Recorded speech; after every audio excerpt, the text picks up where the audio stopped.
অবশেষে নিষিদ্ধ হচ্ছে আওয়ামী লীগ।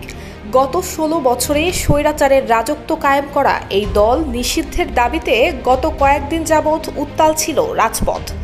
গত বছরের জুলাই-আগস্টের আন্দোলনে ক্ষমতাচ্যুত আওয়ামী লীগকে নিষিদ্ধ করার দাবিতে শাহবাগ ব্লকেট এবং গণজামায়াত কর্মসূচি পালন করেছে সদ্য গঠিত জাতীয় নাগরিক পার্টি সহ বিভিন্ন দল এবং সংগঠন। গত ৭ মে রাত ১০টার পর আওয়ামী লীগ নিষিদ্ধের এই আন্দোলনের সূচনা হয়। জাতীয় নাগরিক পার্টির দক্ষিণাঞ্চলের মুখ্য সংগঠক হাসনাত আবদুল্লাহর ডাকে প্রধান উপদেষ্টার বাসভবন যমুনার সামনে জড়ো হতে থাকেন বিক্ষোভকারীরা। রাত গভীর হওয়ার সঙ্গে সঙ্গে পাল্টে যায় দৃশ্যপট। ধীরে ধীরে আসতে থাকে এনসিপি, বাংলাদেশ জামায়াত ইসলামী, হেফাজতে ইসলাম, ইসলামী আন্দোলন, ইসলামী ছাত্র শিবির, গণ অধিকার পরিষদ সহ বিভিন্ন রাজনৈতিক দল এবং সংগঠনের নেতাকর্মীরা। ৯ মে বাদ জুমা যমুনার পাশে ফোয়ারার সামনে বড় জমায়েত হয়।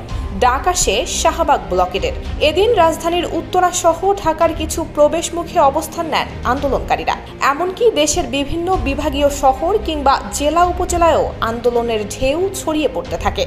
আওয়ামী লীগ নিষিদ্ধের দাবিতে তারাও সমান তালে নামেন সড়কে।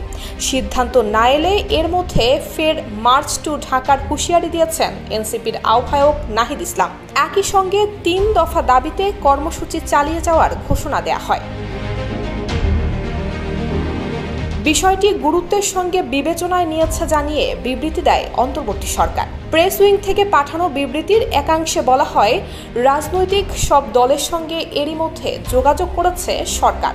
তাদের সঙ্গে আলোচনা করে নেওয়া হয় দ্রুত এই সিদ্ধান্ত।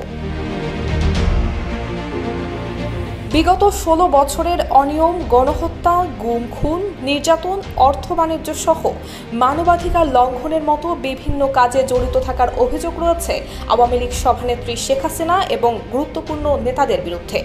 এর প্রমাণও উঠে এসেছে আন্তর্জাতিক মানবাধিকার সংস্থা হিউম্যান রাইটস ওয়াচে। কিছু সন্ত্রাসী ঘটনায় দলটির নেতাকর্মীর অপরাধও আদালতে প্রমাণিত হয়েছে। আর এই কারণেই গণ অভ্যুত্থানের মুখে শেখ হাসিনার দেশ ছাড়ার পর আওয়ামী লীগ নিষিদ্ধের দাবি উঠেছে বিভিন্ন মহলে।